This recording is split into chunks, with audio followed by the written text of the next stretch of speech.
नाम मोहम्मद फ़ारूक खान है। लोग मुझे सैफुल्लाह फ़ारूक के नाम से जानते हैं और मैं शिवसेना का प्रदेश उपाध्यक्ष हूँ और मैं बाला साहब ठाकरे की विचारधारा को लेकर आगे बढ़ रहा हूँ। और मैं आपको एक बात बताना चाहूँगा कि बाला साहब ठाकरे की जो विचारधारा थी वो खूबसूरत विचारधारा थी, उसी को हम स्थापित करने जा रहे हैं कश्मीर के अंदर, न कि हम सिमथन पर पहलगांव जाएंगे। मैं शिवसेना यूबीटी की तरफ से पूरी कश्मीरी कौम को, पूरे हिंदुस्तान को माह रमज़ान की मुबारकबाद पेश करता हूँ और मैं कहना चाहता हूँ कि ये माह रमज़ान हमारी ज़िंदगी के अंदर खूबसूरती लाए, इस देश में अमन और खुशहाली लाए। जी हाँ, मैं जम्मू कश्मीर की टीम को भी मुबारकबाद देना चाहता हूँ और शिवसेना की तरफ से उनको बधाई देना चाहता हूँ कि आप लोग पहली दफ़ा फाइनल में आए हैं और अल्लाह तबारक व तआला आपकी इस कामयाबी के ऊपर आप लोगों को और तरक्की दे। देखिए, उमर अब्दुल्ला साहब से क्या कहना है और उनके क्या कहने हैं, उनके तो सारे वादे ही झूठे हुए हैं। वो तो आजकल बड़ी बड़ी बातें कर रहे हैं। उन्होंने वो गरीबों के लिए 5-5 मरला ज़मीन वाली फ़ाइल को भी ठुकरा दिया, अब ये डिलवेज वाली फ़ाइल भी ठुकराएंगे। वो यही करते रहेंगे और उन्होंने कुछ नहीं करना है।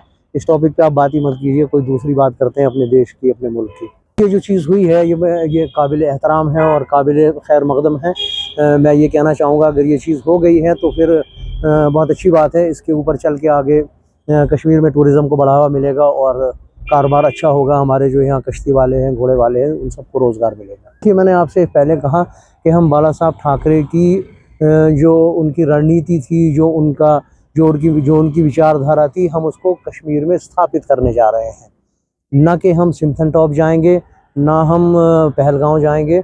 हम बाला साहब ठाकरे की उस आइडियोलॉजी को यहाँ पर फिट करेंगे, यहाँ पर स्थापित करने की कोशिश करेंगे। गरीब अमीर, हिंदू मुस्लिम सिख ईसाई सब एक साथ मिल कर रहें। और मैं कड़े अल्फाज में जो जम्मू के अंदर एक रेप हुआ है 3 साल की बच्ची का, मैं उसकी कड़े अल्फाज में मजम्मत करता हूँ और मैं पुलिस से ये कहना चाहता हूँ कि आपको मुबारक हो, आपने उसको गिरफ़्तार किया। लेकिन मैं अपनी तरफ से ये बात कहना चाहता हूँ कि उसको सलाखों के पीछे डालने से कोई फ़ायदा नहीं है। उसको आप हमारे हवाले कर दीजिए 10 मिनट के लिए, उसके बाद आप जितने भी FIR लगाने हैं वो आप हम पर लगा लीजिए। देखिए सर, मैं आपसे एक बात कहना चाहूँगा, मुझे क्वांटिटी नहीं चाहिए, मुझे क्वालिटी चाहिए। मुझे लोगों का झुरमट नहीं जमा करना है। मुझे वो लोग चाहिए जो कश्मीरी कौम के हमदर्द हैं। शिवसेना की आवाज़ बनेगी कश्मीर के अंदर, एक ऐसी आवाज़ जो गरीबों, मिस्कीनों और परेशान लोगों की आवाज़ होगी, एक मजबूत आवाज़ होगी। हम क्वांटिटी के ऊपर भरोसा नहीं करते। बाला साहब ठाकरे ने एक बात कही थी कि मेरे साथ हजूम ना हो, मेरे साथ 4 ही लोग हों लेकिन अच्छे हों, क्वालिटी वाले हों, और हम वही क्वालिटी वाले लोग ढूंढेंगे। देखिए, हम तो स्टेटहुड तो हम मांगते ही मांगते हैं, लेकिन हम स्पेशल जो दर्जा है वो भी हम वापस मांगते हैं। चलिए 370 ख़त्म हो गई, ठीक है, वो ख़त्म हो गई, हम नहीं मांगते 371 आप हमें दे दीजिए, इसमें क्या फ़र्क पड़ता है। 371 हम मांगते हैं, मजबूती से मांगते हैं। एक देखिए, भारत के बहुत से इलाकों में 371 भी है।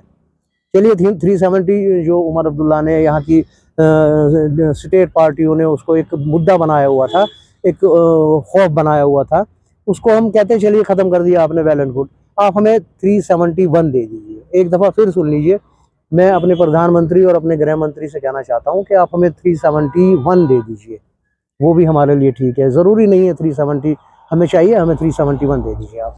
मैं आपसे एक बात कहूँ, वो बहुत कुछ जो उन्होंने बोला था, बिजली के 300 यूनिट, वो भी दिखावा था।